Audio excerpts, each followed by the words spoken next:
Bonjour, cette vidéo présente 4 innovations pédagogiques à l'ICAM. La mission mini-entreprise dite MME, la classe puzzle, la classe inversée et la relecture systémique des mémoires industrielles et scientifiques. Alors, la classe puzzle a été mise en place à l'ICAM Vendée il y a 2 ans pour un cours d'électronique de puissance en 3e année. Le principe fonctionne sur un cours que l'on va découper en N parties, chaque partie constituant une pièce du puzzle. On fonctionne en 2 phases. Dans une première phase, on va regrouper les jeunes par 3 ou par 4. Et chaque groupe aura l'objectif de s'approprier la partie du cours, de telle manière à constituer un document de synthèse et une série de questions qui serviront par la suite. Avant la 2e phase, l'enseignant va contrôler les écrits, vérifier la véracité de ces documents-là, de telle manière à ce qu'ils soient transmis en 2e phase au reste du groupe avec de bonnes conditions. Dans la 2e phase, on va constituer des groupes avec une personne de chacune des pièces puzzle de la première phase, et chaque étudiant va être amené à présenter au groupe constitué ce qu'il a compris de la première phase, donc de sa partie de cours.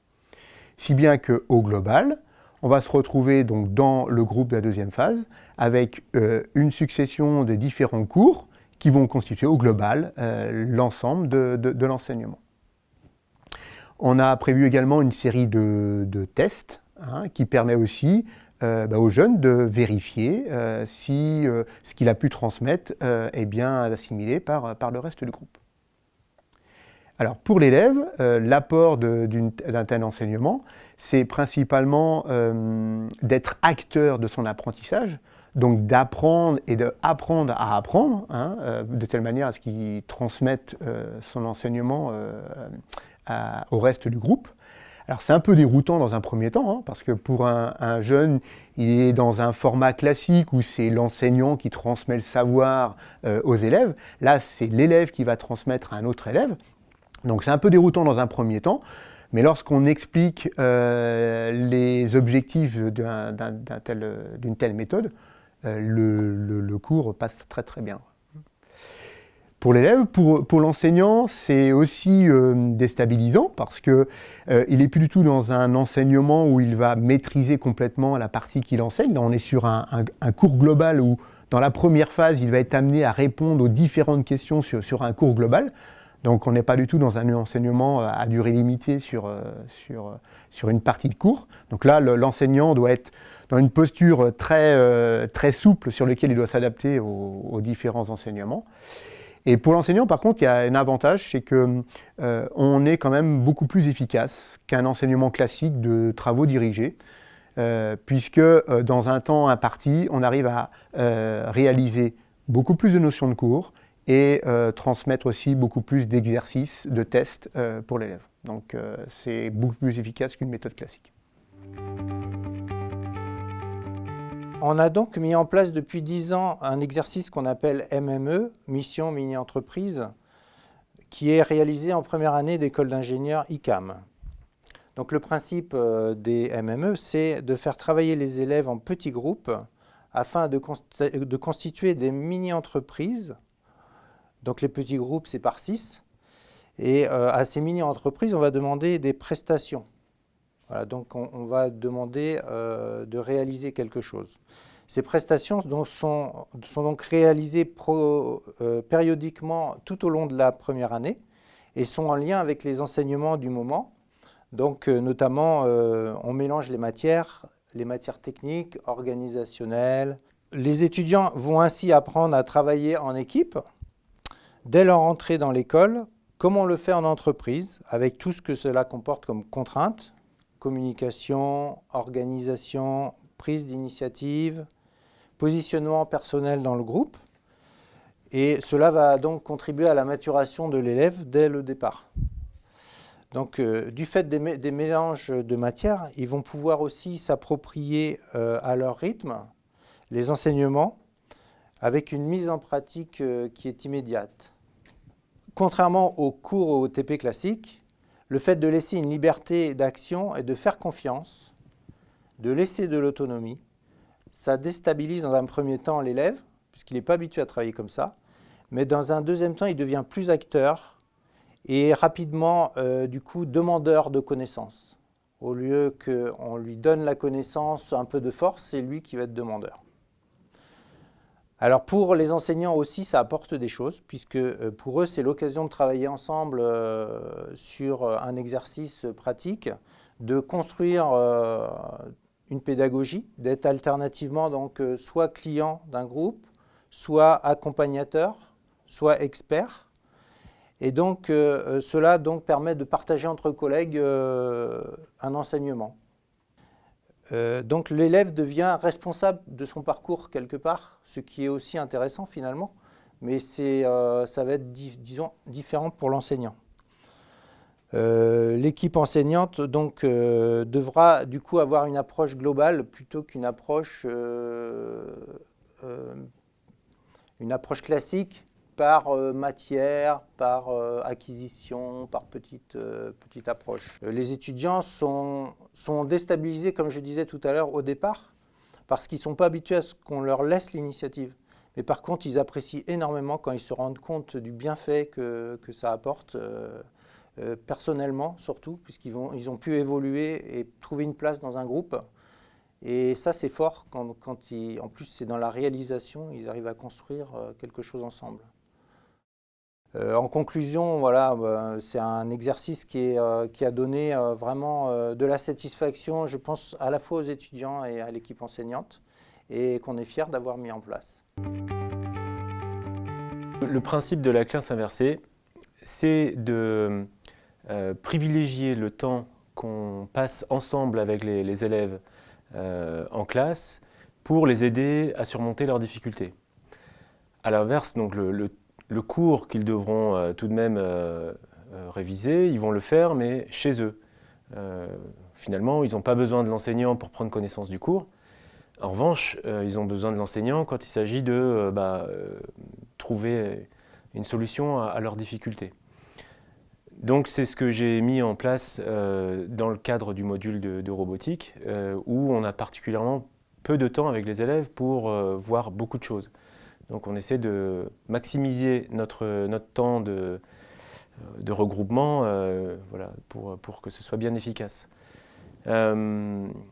Associé à ce module de robotique, ce qu'on a fait, donc, ce que j'ai fait, c'est donc de proposer des ressources qui sont accessibles sur Internet par l'interface Moodle. Donc pas seulement un cours littéral, mais aussi des ressources enrichies comme des vidéos, comme des tutoriaux et puis d'autres sites internet qui peuvent être pertinents pour les élèves à ce moment-là. Parce que je leur propose un projet pendant lequel ils vont devoir imaginer dans leur entreprise une solution robotisée. Donc on a la chance d'avoir des étudiants qui sont en apprentissage, donc ils ont tous un terrain d'apprentissage. Et puis, ils peuvent du coup imaginer des choses pour ce terrain, dans le cadre de ce terrain d'apprentissage. Et c'est ce que je leur demande. Donc je leur demande d'imaginer un poste à robotiser dans leur entreprise. On leur demande d'aller jusqu'au bout, c'est-à-dire qu'ils vont à la fois imaginer une solution, mais aussi proposer une simulation qui va prouver qu'ils ont choisi le bon robot, qu'en termes de cadence, ils obtiennent quelque chose qui est cohérent. Et puis, ils vont pouvoir en déduire un retour sur investissement. Et donc, si le retour sur investissement est intéressant, cet investissement-là va pouvoir être imaginé dans l'entreprise, ou au contraire, s'il ne l'est pas, ce sera un bon argument pour dire qu'il faut abandonner cette idée et puis imaginer peut-être autre chose.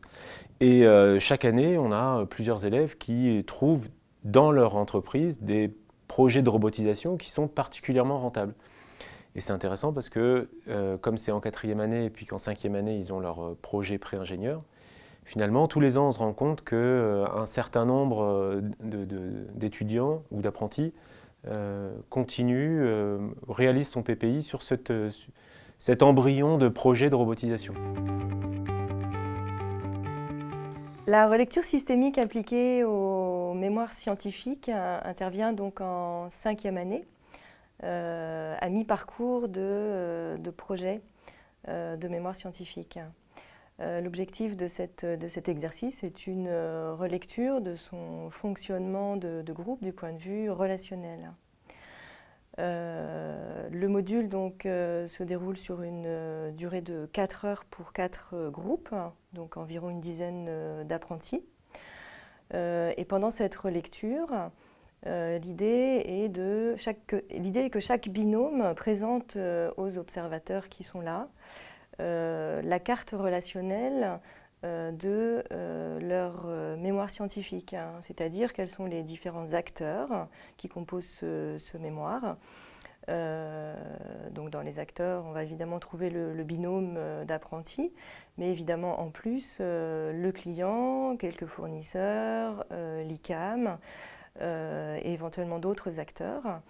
Et le binôme qui présente son mémoire va représenter les différents acteurs de son mémoire à l'aide d'un outil qu'on utilise en systémie qui sont des bouchons de différentes couleurs, de différentes tailles et qui permettent de représenter donc un acteur par bouchon et du coup de représenter sur un plateau un système relationnel de ce système MSI.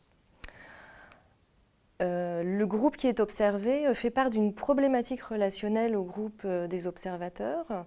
Et l'idée ici, c'est que le groupe des observateurs apporte des éléments ou des questions qui peuvent aider le groupe observé à trouver des éléments de réponse à leurs problématiques.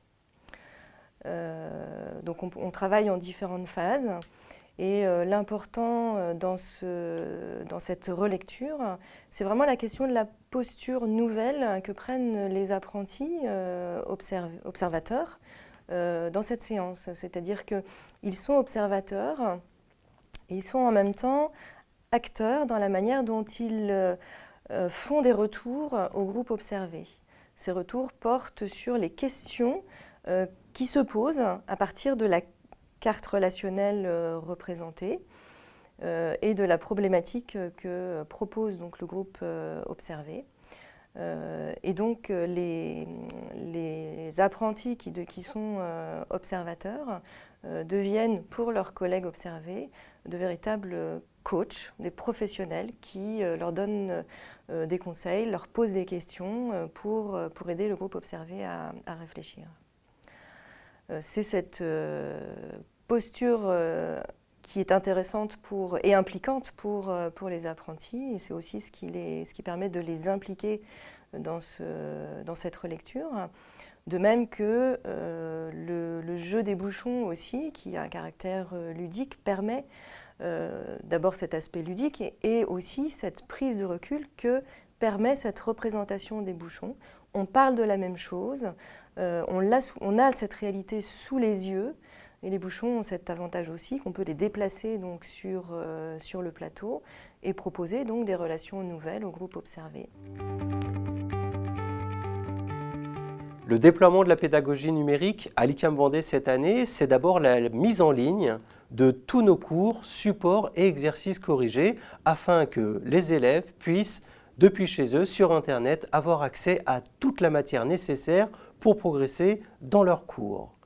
L'autre point fort de cette année de notre déploiement de la pédagogie numérique, c'est la réalisation de 2 capsules vidéo pédagogiques en génie industriel et transfert thermique. Et l'année prochaine, l'équipe réfléchit déjà à proposer un MOOC de robotique pour tous les étudiants du groupe ICAM.